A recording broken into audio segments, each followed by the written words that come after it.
Miss பண்ண எபிசோடுகளை miss பண்ணாம பாருங்கள் உங்கள் தந்திவன் யூடியூப் சேனல் மற்றும் தந்திவன் ஆப்பில் முற்றிலும் இலவசமாக.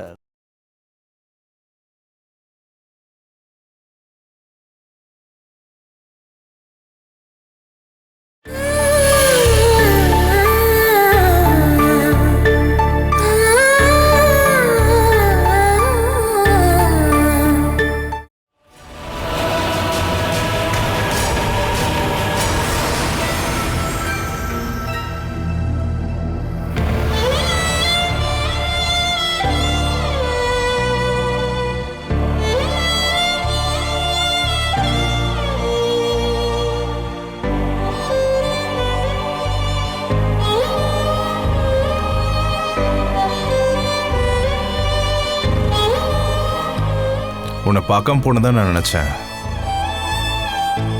பாலா, நீ எதுக்காகமா இவன் இப்படி நீ பார்த்துட்டு இருக்க? இந்த சமயத்திலேயாவது நீ தப்பிச்சு வந்துடலாம்ல? எதுக்கு? நாக்குல மட்டுமே உயிர் இருக்கிற ஒரு சவத்தை பார்த்து பயந்துகிட்டு நான் ஓடி வரணுமா? உனக்கு வேணும் பண்ண கொடுமை எல்லாத்துக்கும் தான் கடவுளா கொடுத்த தண்டனை தான் இதுன்னு எனக்கு தோணுது. ஒன்னு அவன் இப்படியே கடந்து செத்து போயிடுவான், இல்லனா நீ நினைக்கிற புருஷன் மாதிரி அவன் திரும்பி வருவான். நான் மனசுல நினைச்சது ஒரே ஒரு ஆளை மட்டும்தான், சூரஜ். அந்த ஆள் அவங்க அப்பாவுடைய பேச்சு கேட்டுக்கிட்டு என்னை விட்டு பிரிஞ்சு போகும்போது அப்பவே இந்த பாலா செத்துட்டான். இப்போ வேணுகோபால் கிடக்குறான்ல, அதை விட பெரிய அடி அவளுக்கு. நடந்து முடிஞ்சதை நினைச்சு 100 முறை அதை பத்தி பேசினாலும் அது ஒன்னும் திருப்பி கிடைக்காது பாலா. கடந்து போனதெல்லாம் இனிமே யாருக்கு வேணும்? ஆனா நீ இப்பவும் அதாம்மா பண்ணிட்டு இருக்க. பழைய நினைவுகளை நினைச்சு நீ இப்படி பண்ணிக்கிட்டு இருக்க. ஒன்னே நீ சித்திரவதை பண்ணிக்கிறதுனால நீ இப்படி தேவையில்லாத வாழ்க்கை வாழ்ந்துட்டு இருக்கன்னு மத்தவங்க எல்லாரும் நினைப்பாங்க. இதனால மத்தவங்களுக்கு ஏதாவது நஷ்டம் ஏற்படுமா என்ன? நேர்ல பார்க்கும்போது மட்டும் அன்பையும் பாசத்தையும் காட்டுறவங்களுக்கு உன்னோட இந்த வாழ்க்கை தியாகம் நினைப்பாங்களா என்ன? அப்படி நினைப்பாங்க நீ நினைச்சேன்னா அதுதான் நீ பண்ற மிகப்பெரிய முட்டாள்தனம். பழகி போச்சு மனோஜ் மாமா. தப்பிக்கலான்னு நினைக்கும் போது ஒவ்வொரு வழியிலையும் ஏதோ ஒரு தடை வந்து மோசமான வாழ்க்கையை வாழ்ந்துகிட்டு இருக்கேன். வேணுகோபால் உன்னோட வாழ்க்கையில நீ வேண்டான்னு முடிவெடுத்தா அந்த நிமிஷமே இது எல்லாமே முடிஞ்சிடும். புருஷன் செத்து போன எத்தனையோ பொண்டாட்டிங்க பசங்களோட வாழ்ந்துட்டு இருக்காங்க, இல்லைன்னா 2வது கல்யாணம் பண்ணிக்கிட்டு சந்தோஷமா வாழ்றாங்க. அப்படி ஒரு வாழ்க்கை உன் கையில இருக்கும்போது இந்த வாழ்க்கை நீ இதுக்கு மேல சுமக்கணுமா? மாமா, இதை சொல்றதுக்காக தான் நீங்க வந்தீங்களா? இல்ல, உன்னை பார்க்க கூடாதான் நான் இங்க வந்தம்மா. மறுபடியும் பார்த்தேன்னா உனக்காக நான் எல்லார்கிட்டையும் பேசுவேன். சொல்லப்போனா உன்னை இந்த நிலைமையில இருந்து தப்பிக்க வைக்கிறதுக்காக நான் ஏதாவது ஒரு முடிவை நான் எடுத்துட்டு வந்திருப்பேன். அதெல்லாம் நடக்காம இருக்கதான் நீ வர்றதுக்கு முன்னாடியே நான் போலான்னு நினைச்சேன். மாமா, இனிமே என்னை காப்பாத்தணும் அப்படின்னு தயவு செஞ்சு நினைக்காதீங்க. அதை சாக்கா வச்சு ஜெயாக்காவோட வாழ்க்கை நாசமாக்கிட்டான்னு அப்படிங்கிற பேர் எனக்கு வேண்டாம். நீ அதை நினைச்சு கவலைப்படாதம்மா. உனக்கு ஏதாவது தேவைப்படுச்சுன்னா தைரியமா என்கிட்ட கேளு. ஒரு அண்ணனோட ஸ்தானத்துல இருந்து நான் அதை பண்ணி தரேன். வேண்டாம். ஒருவேளை நான் யாருக்கிட்டையாவது உதவி கேட்டேன் அப்படின்னா அதோட அர்த்தம் என்னுடைய போராட்டம் தோல்வி அடைஞ்சு போச்சுன்னு. எந்த பரிதாபத்தையும் என் மேல காட்டாதீங்க. இனிமே என்னை பார்க்கவும் வராதீங்க.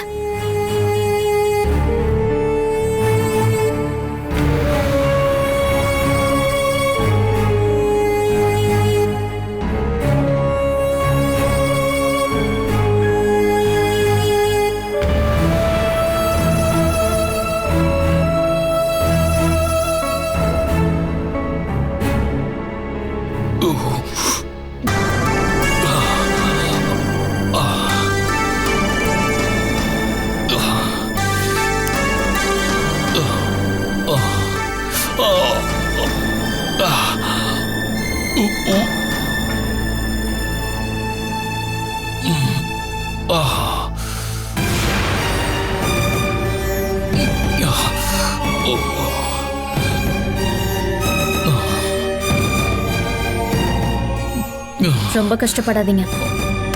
கை நீட்டி அடிக்கிறதுக்கு தெம்பு அதெல்லாம் வரத்துக்கு இன்னும் கொஞ்சம் நாள் ஆகும். அந்த டைம் தான் நான் உனக்கு கொடுத்துருக்கிற லீவு. உன்னை தேடியே அவன் இங்க வந்திருந்தான். உங்களுடைய பாஷையில பல பேர் என்ன தேடி இங்க வராங்கல்ல, அதுல யாரு? உன் அக்காவோட புருஷன். ஓ அப்படியா? அவரும் இங்க வரலையே, நானே தானே வர வச்சேன். ஆமாண்டி, என் நிலைமையை பார்த்து சந்தோஷப்பட நீ இப்படி நிறைய பேரை வர வைப்பேன்னு தெரியும். அவங்கள அவமானப்படுத்தி அசிங்கப்படுத்தியும் நீங்க பேசிக்கிட்டு இருக்கீங்கல்ல, பின்ன என்ன? நீ டீ வாங்க போறேன்னு சொல்லிட்டு ஏண்டி இவ்வளவு லேட்டா வந்த? அவன் கூட கொஞ்ச நேரம் நின்று பேசிட்டு வந்தியா? அதுக்கான நேரம் எனக்கு கிடைக்கல. என் கூட நீ வந்துருன்னு அவர் சொன்னாரு. உங்களை இப்படியே விட்டுட்டு என்னால போக முடியாதுல்ல. போய் தொலடி. எனக்கு மனசு இல்ல. எனக்கு நீங்க பண்ண எல்லாத்துக்கும் எனக்கு பதில் வரணும்னா நான் இங்க இருந்துதானே ஆகணும். எனக்கு யாருன்னே தெரியாத பல பேரை சம்மந்தப்படுத்தி என்ன நீங்க டார்ச்சர் பண்ணீங்கல்ல, அவங்க எல்லாரையும் நான் இங்க கூப்பிட்டு வச்சு நிறுத்தணும். அதுக்கப்புறம் அவங்கள உங்க முன்னாடி நிக்க வச்சு அவங்க கூட ஆடி பாடணும். அப்பதான் வாழ்க்கையில மிகப்பெரிய உதவி என்னன்னு உங்களுக்கு புரிய வரும். அதை நான் பண்ணக்கூடாதுன்னு அப்படின்னு நீங்க நினைச்சீங்கன்னா அடங்கி இருக்கணும். இல்லைன்னா இனிமே நான் உங்களுக்கு கொடுக்குற மரியாதை இனிமே கிடைக்கவே கிடைக்காது.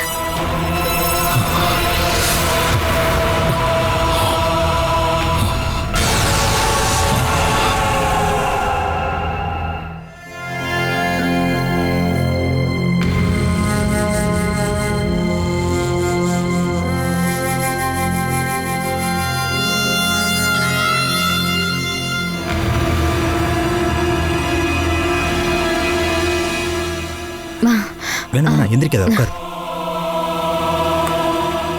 சூரஜன் அப்படி ஒரு முடிவெடுப்பாருன்னு நான் கொஞ்சம் கூட எதிர்பார்க்கலங்க. நான் இதுல அவசரப்பட்டுட்டு நான் இருக்கேன். ஏய், எப்ப இருந்தாலும் சொல்லிதானே ஆகணும். இப்ப நம்ம முன்னாடியே சொல்லிட்டோம். மனசுல ஒரு ரகசியத்தை வச்சுட்டு அதை நினைச்சுக்கிட்டே இருக்காம அதை சொல்லிடுறது தான் நல்லது. என்னால எப்படி நிம்மதியா இருக்க முடியும்? நான் தான் சூரஜனோட வாழ்க்கையில சமிலியை கொண்டு வந்தேன். இப்ப என்னாலேயே அவங்களோட வாழ்க்கையும். பிரீத்தி, நீயே இப்படி வருத்தப்படுற? நீயோ உன் வீட்டுல இருக்கிறவங்களோ சூரஜோ யாருமே தப்பு பண்ணல. இது எல்லாத்துக்கும் காரணம் அந்த சமையலி தான். அவளை அடிச்சு விரட்டுறதுக்கு பதிலா அவர் என்ன செஞ்சாரு? அவளோட கைய பிடிச்சு அங்க இருந்து கூட்டிட்டு போயிட்டாரு. சூரஜன் அவன் நினைச்சுதான் எனக்கு ரொம்ப பயமா இருக்கு. அவரு ரொம்ப தெளிவான முடிவு தானே எடுத்துட்டு போயிருக்காரு. அப்படி இருக்கும்போது ஏன் பயப்படுற? என் அண்ணனை பத்தி எனக்கு தெரியும். அவரு ரொம்ப இறக்கப்படுவாரு. அவரை ஏமாத்திட்டான்னு தெரிஞ்சதுக்கு அப்புறம் சமிலியையும் அந்த பையனையும் அவர் கொன்னுட்டு தான் தற்கொலை பண்ணிக்கலாம் அப்படின்னு அவர் முடிவு பண்ணியிருந்தா.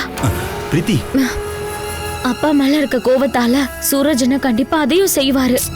இந்த மாதிரி கெட்டது எல்லாம் உன் மனசுல இருந்து தூக்கி எறி. சமையலுக்கும் சூரஜுக்கும் அவங்க வாழ்க்கையில எந்த பிரச்சனையுமே இல்ல. எல்லாம் புரிஞ்சதுக்கு அப்புறம் அவங்க வாழ்க்கையை நல்லபடியா வாழ்றாங்க. அவங்களுடைய வாழ்க்கை இனிமேல் சந்தோஷமா இருக்க போகுது. அவங்க ரெண்டு பேரும் எங்க போனாங்கன்னு உங்களுக்கு ஏதாவது தெரிஞ்சுதா? நானும் பல வழியில தேடி பார்த்துக்கிட்டு தான் இருக்கேன். அவங்க எங்க போயிருந்தாலும் என் அண்ணனை கண்டுபிடிக்கணுங்க. நீ கொஞ்சம் அமைதியா இருமா. ஒரு வாரத்துக்குள்ள சூரஜ் எங்க இருக்காருன்னு நான் கண்டுபிடிக்கிறேன். இது சத்தியம்.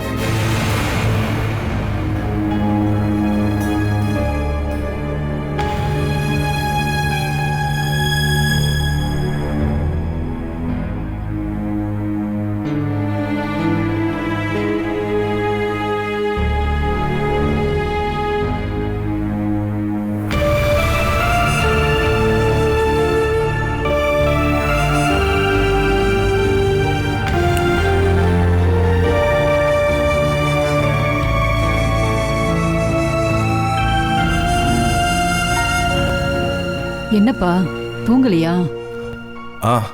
அம்மா கொஞ்ச நேரம் இங்க வந்து உட்காருங்க. வாங்க. என்னப்பா? யார பத்தியும் கவலைப்படாம ரொம்ப தெனாவட்டா சுத்திட்டு இருந்த அந்த 2 பேரோட தைரியம் இல்லாத முகத்தை நான் அன்னைக்கு பார்த்தேன். ஒன்னு ஹாஸ்பிட்டல்ல வச்சு. இனிமே அவனால எழுந்திருக்க முடியாதுன்னு தெரிஞ்சிருந்தோம் கேவலமான வார்த்தைகளால பேசவும் திட்டவும் செய்யற வேணுகோபால். அப்புறம் திரும்பி வரும்போது பெட்ரோல் பங்க்ல வச்சு திரு ரமேஷ பார்த்தேன். எந்த ரமேஷ் சொல்ற? பாலசுதாவை முதலா பொண்ணு கேட்டு வந்த சூரஜ்னு ஒரு பையன் இருந்தான். அந்த பையனோட அப்பா வரதட்சணைன்ற பேர்ல ரொம்ப பெருசா எதிர்பார்த்து உயிருக்கு உயிரா காதலிச்ச 2 பேரை பிரிச்ச மனுஷன். பெரிய கோடீஸ்வரனோட மகளை மகனுக்கு பொண்டாட்டி ஆக்குனது. இப்ப மருமகளால அப்பாவும் பையனும் சண்டை போட்டுக்கிட்டு அவங்க 2 பேரும் எங்கேயோ போயிட்டாங்க. திரு ரமேஷ் அவருக்கு அந்தஸ்து பெருமெல்லாம் நஷ்டப்பட்டு பெட்ரோல் பங்கோட கேபின்ல யார்கிட்ட அதிகமா பேசாம ஒதுங்கி இருக்காரு. அப்படி ஒவ்வொருத்தருக்கும் கொடுக்க கடவுள் இன்னும் நிறைய பெண்டிங் வச்சிருக்காரு போல இருக்கு.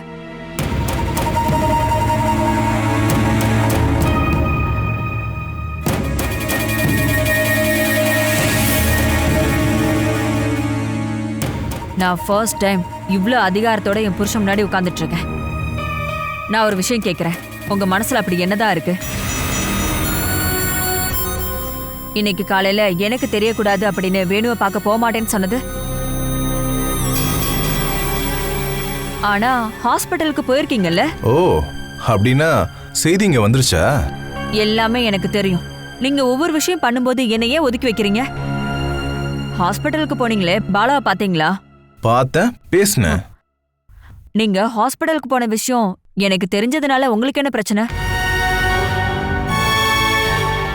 கேக்குறேன்ல, எனக்கு தெரிஞ்சா உங்களுக்கு என்ன பிரச்சனை? நான் எங்க போறேன், என்ன பண்றேன்னு அதெல்லாம் உனக்கு சொல்லணுமா என்ன? இது என்னோட கழுத்துல இருக்கிற வரைக்கும் நீங்க சொல்லிதான் ஆகணும். அது என்னால முடியாது. நீங்க 2 பேரும் முதல்ல போய் தூங்குங்க, காலையில பேசிக்கலாம். இல்லத்த, இப்பவே இந்த நிமிஷமே பேசி முடிச்சே ஆகணும். உனக்கு என்னதான் வேணும்? பாலா பத்தி தானே? நான் இப்பவும் அவளுக்கு பாதுகாப்பு கொடுக்கறேன் தானே நீ நினைச்சிட்டு இருக்க? அப்படின்னா கேட்டுக்கோ, நான் ஹாஸ்பிட்டலுக்கு போனது பாலா கிட்ட பேசதான். அப்புறம் இன்னொரு விஷயமும் சொல்றேன், அவளுக்கு என்ன உதவி தேவைப்பட்டாலும் நான் பண்ணி கொடுப்பேன். செஞ்சு கொடுங்க.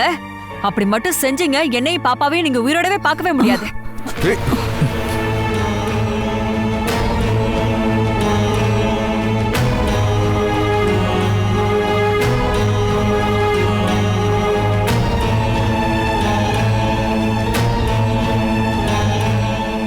நாங்க இனிமே அத்தை ரூம்லயே படுத்துக்கிறோம்.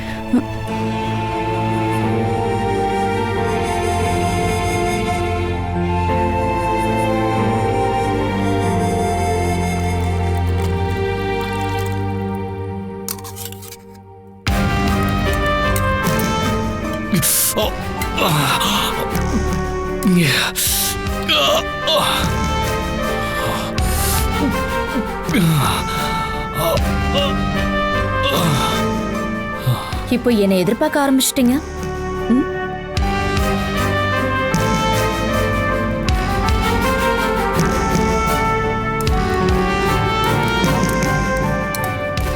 என்னங்க? என்ன இது? கஞ்சி. எனக்கு வேணும்னு நான் கேட்டேனா? நீங்க சொல்லிதான் சாக கடந்த உங்களை ஹாஸ்பிட்டலுக்கு கூட்டிட்டு வந்தாங்களா? நீங்க சொல்லிதான் உங்களுக்கு நல்லபடியா ட்ரீட்மெண்ட்டும் கொடுத்தாங்களா? ஆனா இது அந்த மாதிரி இல்லல்ல. என்ன சாப்பிடணும் சாப்பிடக்கூடாதுங்கிறத நான் தான் முடிவு எடுக்கணும். உங்க முடிவெல்லாம் உங்க உடம்பு பழைய நிலைமைக்கு வந்ததுக்கு அப்புறம். இந்தாங்க. எனக்கு பசிக்கல. பட்னி கிடந்தா எனக்கு ஒன்றும் பிரச்சனை இல்லை. எந்திரிச்சு வந்து என்ன அடிக்கணும்னு நினைச்சீங்கன்னா இதை நீங்க சாப்பிடுங்க. வாயை தரங்க. எனக்கு வேண்டாம் தான் சொல்றேன். நீ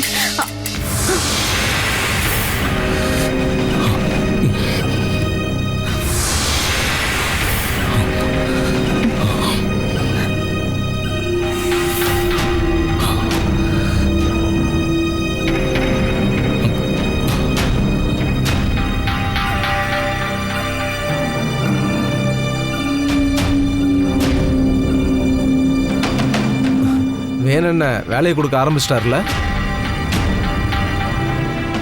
இந்தாங்க வேணண்ணாவோட கண்ணாடி. நீங்க விழுந்த இடத்துல உங்க கண்ணாடி உடைஞ்சு கிடந்தது, அதை சரி பண்ண முடியாதுன்னு சொன்னாங்க. அதனால புதுசா ஒன்று வாங்கிட்டு வந்துட்டேன்.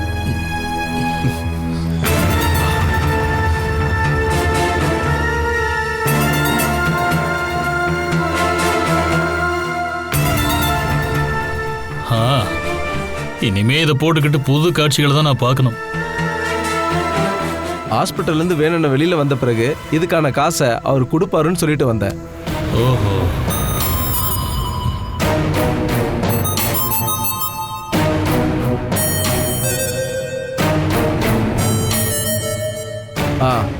போலீஸ் ஸ்டேஷன் கேஸு இப்படி ஏகப்பட்ட வேலை இருந்ததுண்ணா. அதனால தான் என்னால் வர முடியல. ஓ, என்ன இங்க கொண்டு சேர்த்த உடனே உன் வேலை முடிஞ்சிருச்சுல்ல? நான் எல்லா நாளும் டாக்டர்கிட்ட ஃபோன் பண்ணி உங்களை பற்றி விசாரிச்சுக்கிட்டே இருந்தேன். வேணும்ன விஷயத்தில் நான் ஏதாவது குறையா விட்டுருவேனா என்ன? இங்கே பாருண்ணா, பாலா அன்னைக்கு தெரியாமல் இந்த மாதிரி நடந்திருக்க வாய்ப்பே இல்லை. போலீஸ்காரங்களுக்கும் சந்தேகம் இருக்கு. இல்லைன்னா கரெக்டாக அந்த நேரம் பார்த்து உங்களை கட்டாயப்படுத்தி ஹாஸ்பிட்டல் கூட்டு போயிருப்பாங்களா என்ன? என் உடம்பு மட்டும் சரியாகட்டும். இதுக்கு பின்னாடி யார் இருக்காங்கன்னு நான் கண்டுபிடிக்கிறேன். இவளுக்கு மட்டும் அதில் ஏதாவது பங்கு இருந்தது, அப்புறம் ஏன் நிலைமையில அவ கிடப்பா இதே பெட்ல. நான் இப்போ டாக்டர் பார்த்துட்டு தான் வரேன். இந்த காயம் சரியானதுக்கப்புறம் உங்களுக்கு ஒரு ஆப்ரேஷன் பண்ணணும்னு டாக்டர் சொல்லியிருக்காரு. ஆ, அது எதுக்கு? முதுகு தண்டில் ஒரு சின்ன கிராக் இருக்காமா. 2 மாசத்துக்கு எழுந்திருக்காம ரெஸ்ட் எடுத்தீங்கன்னா சரியாயிடும்னு சொல்றாரு. இல்லைன்னா ஆப்ரேஷன் பண்ணி தான் சரி பண்ணுமா. ம், இனிமே என் உடம்புல யாரும் கத்தி வைக்க வேண்டாம். இப்படி வேண்டான்னு சொன்னா எப்படின்னு? நீங்க எந்திரிச்சு நடக்க வேண்டாமா? இந்த வலியும் வேதனையும் 1 மாசத்துல பறந்து போயிடும். ஆனா எந்திரிச்சு நிக்க முதுகுல தெம்பு வேணும்ல. அப்படி எந்திரிச்சு நின்னா மட்டும் போதாதுல்ல, பொண்டாட்டி அடிக்க உடம்புல தெம்பு வேணும்ல.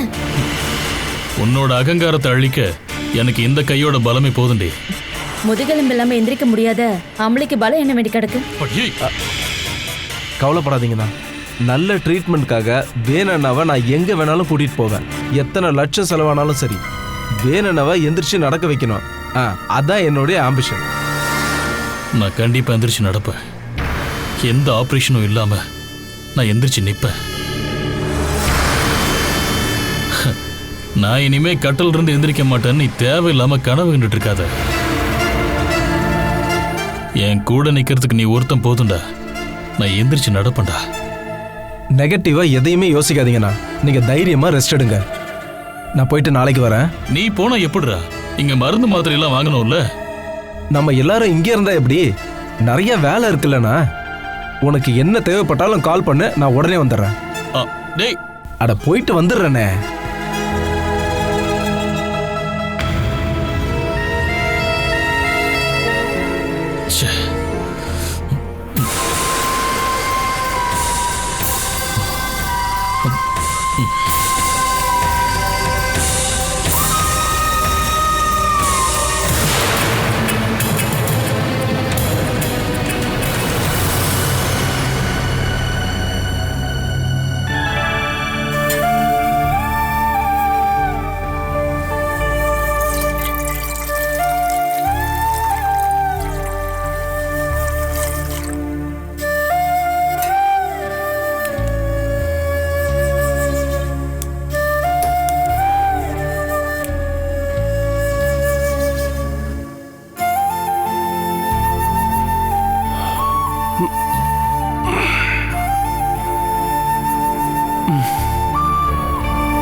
இங்க என்ன பண்ணிட்டு இருக்க? நீங்க எந்திரிக்கிறதுக்குள்ள ஒரு டீ போட்டு கொண்டு வரலாம்னு நினைச்சிட்டு இருந்தேன். போட்டியா? அது வந்து பாலுக்கு எவ்வளவு தண்ணி ஊத்தணும், அது கொதிக்கிற தண்ணியில டீ தூளை போட்டுட்டு அதை பால்ல மிக்ஸ் பண்ணா போதுமா? அப்படி ஏகப்பட்ட கன்ஃபியூஷன்ஸ். இந்த அளவுக்குலாம் கன்ஃபியூஷனுக்கு அவசியமே இல்லை. வீட்டில் இல்லாத நேரத்தில் அட்லீஸ்ட் ஒரு டீ போட வச்சு கற்றுக்கலாம்ல. புருஷனுக்கு பிடிச்ச கிச்சடி பச்சடின்னு இப்படி எல்லாம் செய்ய முயற்சி பண்ணலாம்ல. அதில் பாதி கூட இல்லை இந்த டீ போடுற வேலை. ப்ளீஸ் ஒரு 5 நிமிஷம், நான் டீ போட்டு கொடுக்குறேன். வேண்டாம் வேண்டாம், வீட்டு பக்கத்துல டீ ஷாப் இருக்கு, நான் அங்கேயே போய் குடிச்சுக்கிறேன். நீ ஒரு ஃப்ளாஸ்க் மட்டும் குடித்தினா உனக்கும் பிள்ளைக்கு சேர்த்து வாங்கிட்டு வந்துடுறேன். எதுக்கு நம்ம வீட்டு டீ தூளையும் பாலையும் வேஸ்ட் பண்ணணும்? சூரஜ் சாரி. இதுல சாரி சொல்றதுக்கு ஒண்ணுமே இல்லை. தெரியாத விஷயங்களை தெரியாதுன்னு மட்டும் சொன்னாலே போதும். இப்படியே போச்சுன்னா பிரேக்ஃபாஸ்ட் பண்ணவே மதியானம் ஆயிடும் போல இருக்கே. நீ கிச்சன்ல போயிட்டு எக்ஸ்பெரிமெண்ட்லாம் பண்ணாத. நான் வெளியே போய் ஹோட்டலில் வாங்கிட்டு வந்துடுறேன்.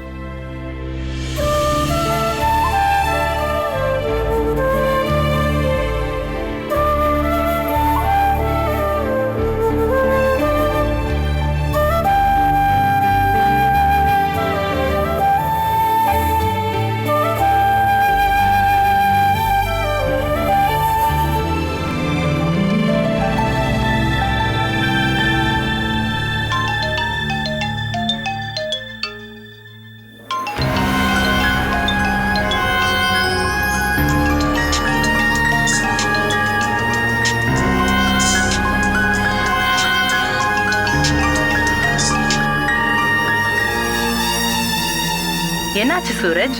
இவ்வளவு நேரம் எழுந்திருக்கவே இல்லையா? சீக்கிரம் எழுந்து ரெடி ஆகி வா. லேட் பண்ணிட்டேன்னா இன்னைக்கு ப்ரோக்ராம் எல்லாமே வேஸ்டா போயிடும்.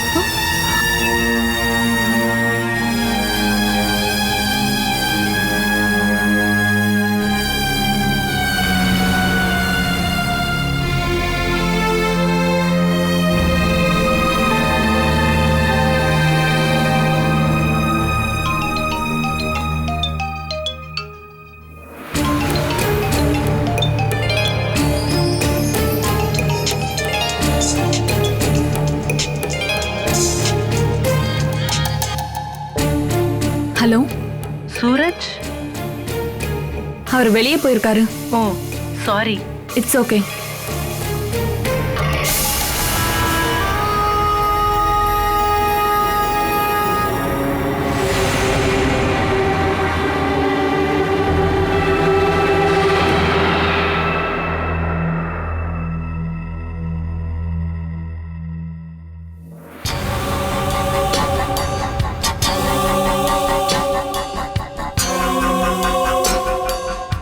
உங்க வயித்துல இப்ப வலி எப்படி இருக்கு? பிரச்சனை இப்ப அது இல்ல, முதுகெலும்பு தான் வலிக்குது. இடுப்புக்கு கீழே பலம் இல்லாத மாதிரி இருக்கு. அது முக்கியமான பிரச்சனை தான். உங்க முதுகெலும்புல அடிபட்டு இருக்கு. உங்க உடம்பு வீக்கா இருக்கிறதுனால சர்ஜரி காம்ப்ளிகேட்டடா இருக்கும். எது எப்படியோ 2 மாசம் ரெஸ்ட் எடுங்க. அதுக்கப்புறம் நடக்கிறத அப்புறம் பாத்துக்கலாம். எனக்கு எந்திரிச்சு நடந்தே ஆகணும். நீங்க சீக்கிரமே எழுந்து நடக்கணும்னு அடம்பிடிக்காதீங்க. இனியும் நீங்க ஹாஸ்பிட்டல்ல இருக்கணும்னு அவசியம் இல்லை. வேணும்னா நீங்க டிஸ்சார்ஜ் ஆகிக்கலாம். அடிபட்ட இடத்துல இன்ஃபெக்ஷன் ஆகாம பாத்துக்கங்க. வீட்டுக்கு பக்கத்துல கிளினிக் ஏதாவது இருந்தா அங்கேயே ட்ரெஸ்ஸிங் பண்ணிக்கங்க. நீங்க யோசிச்சு முடிவு பண்ணுங்க. அதுக்கப்புறம் டிஸ்சார்ஜ் பண்ணலாம்னா சொல்லுங்க.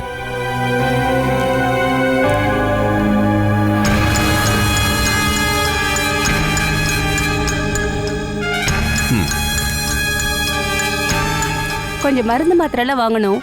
ரிசப்ஷனுக்கு வாங்க, எழுதி தரேன்.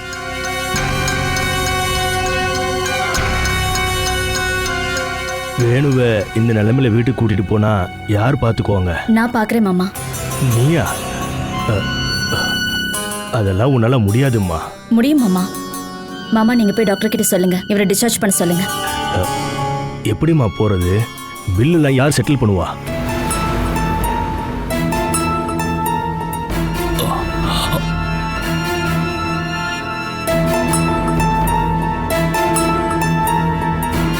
டிஸ்சார்ஜ் பண்ணணும்னா பில்லை செட்டில் பண்ணணும். செட்டில் பண்ணிடலாம். அதுக்கு பணம் வேணும்ல? படுத்த படுக்கைய ஹாஸ்பிட்டல்ல கிடக்குறேன்னா காசுக்கு எங்க போவேன்? பின்ன கர்ப்பமா இருக்கிற நான் போய் காசு கொண்டு வரணுமா? அந்த போன் எடுத்து சுமேஷுக்கு கால் பண்ணு. நான் கால் பண்ண மாட்டேன்.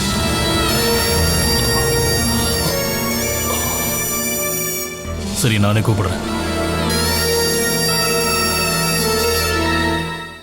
Catch us on TV, Thandivan app, thandivan.com and YouTube.